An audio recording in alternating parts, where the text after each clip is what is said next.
નમસ્કાર, agenda at 9 સાથે હું છું હિના। એજન્ડા એટ 9 માં તમામ મહત્વના સમાચાર વિશે વાત કરવી છે।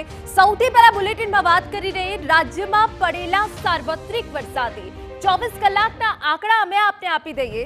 24 કલાકમાં રાજ્યના 68 તાલુકામાં વરસાદ પડ્યો છે, જેમાં અરવલ્લીના મોડાસામાં સૌથી વધુ 3.9 ઇંચ વરસાદ નોંધાયો છે। દાહોદમાં 2.5 ઇંચ, જ્યારે ઉમરપાડામાં 2 ઇંચ વરસાદ નોંધાયો છે। રાજ્યના 5 તાલુકા એવા છે કે જ્યાં 1 ઇંચથી વધુ વરસાદ નોંધાયો છે। 2 કલાકમાં મેઘરાજાએ મધ્ય અને દક્ષિણ ગુજરાતને ધમરોળ્યું હોવાની પણ વિગત છે। નર્મદાના ગરુડેશ્વરમાં મેઘરાજાની તોફાની બેટિંગ સામે આવી છે।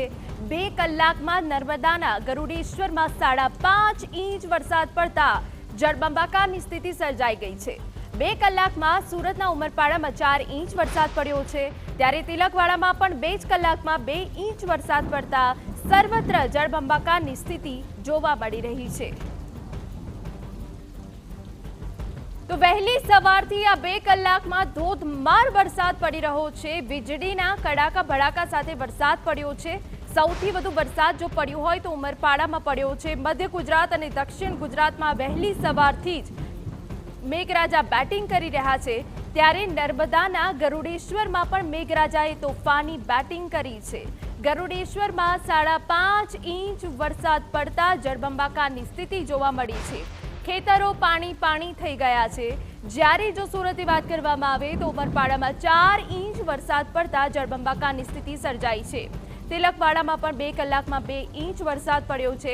આપને જણાવી દઈએ કે 20 જુલાઈ સુધી દક્ષિણ ગુજરાત સહિતના જે જિલ્લાઓ છે ત્યાં ભારે વરસાદ પડવાની આગાહી વ્યક્ત કરવામાં આવી છે, અને રાજ્ય પર જે 2 વરસાદી સિસ્ટમ એક્ટિવ થઈ છે તેના કારણે હાલ વરસાદી માહોલ જામ્યો છે।